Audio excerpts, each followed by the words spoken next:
বাবার বাড়ি গেলে শান্তি আলাদা লাগে। একমাত্র ছোট ভাইয়ের বউ রান্না করেছে, পাঁচমিশালি শাক ভাজি করেছে, লতা কাঁঠালের বিচি শুটকি দিয়ে ভাজি করেছে, আর এটা হচ্ছে ডাঁটা আলু মাছ দিয়ে ঝোল করেছে, আর এটা হচ্ছে মেষ্টা পাতার ভর্তা, আর হচ্ছে ছোট আলু শুটকি দিয়ে ভর্তা করেছে। আসসালামু আলাইকুম, সবাই কেমন আছেন? অনেকদিন পরে গ্রামের বাড়ি চলে আসছি। বাড়ি যাওয়ার পর মাংস খেতে খেতে আর ভালো লাগে না। আম্মুকে বলেছি মাংস ছাড়া অন্য কিছু রান্না করো, আর আমার একমাত্র ছোট ভাইয়ের বউ তাই আয়োজন করেছে। আর খাবার খাওয়ার শেষে বিকেলবেলা ছাদে চলে আসছি আমার একমাত্র ভাইয়ের মেয়েকে নিয়ে। আমার আম্মুর সাথে ছিল। আমাদের ছাদে উঠলে এত ভালো লাগে, এত সুন্দর বাতাস। বাড়ির পিছন দিকে বাড়িঘর আছে, কিন্তু সামনের দিকে কোনো বাড়িঘর নেই। আর এটা হচ্ছে আমার একটা চাচার বাসা। এই চাচার বাড়ির সামনে উঠানে অনেক রকমের ফল গাছ লাগিয়ে রেখেছে, আর এত ভালো লাগে। আর এটা হচ্ছে আমার আর মেজো চাচার ঘর। আর মেজো চাচার ঘরের পিছন দিক থেকে আর কোনো বাড়িঘর নেই, একদম চারদিকে বিল আর মাঠ।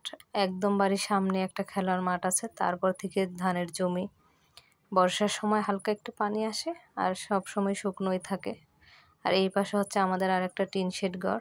আর আমার আম্মুর ছাদের মধ্যে কুমড়ো গাছ, ড্রাগন ফল গাছ, বেগুন, তারপর ধনে পাতা, বেশ কয়েক রকমের গাছ আছে মাশাল্লাহ।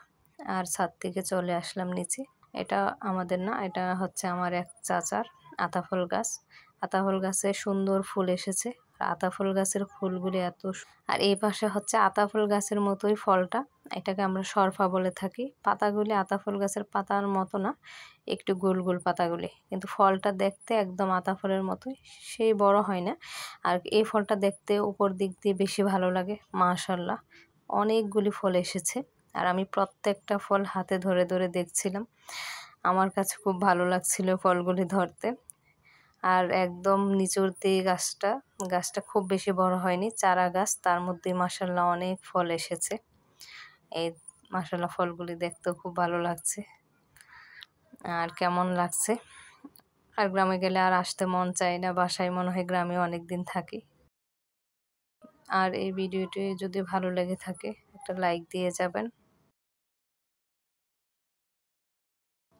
আর ওই পাশে পুকুর আছে, এক সময় আমাদের পুকুর পার, ওইগুলি দেখাবো ইনশাল্লাহ। আর তারপর আমাদের বাড়ির সামনে আমাদের নিজেদেরই চারা জমি আছে, আর বাড়ির সামনে এই শাকগুলি। আর এই শাকগুলি দেখলে মনে হয় যে এখনই উঠাই কাঁচাই খেয়ে ফেলি, খুব ভালো লাগে এই শাকটা রান্না করলে। আমরা শাক ভাজিও খেয়ে থাকি, আবার এটার ডাঁটাটা শুটকি দিয়েও রান্না করে থাকি, ভালো লাগে খেতে। ধন্যবাদ সবাইকে, ভালো থাকবেন। আসসালামু আলাইকুম।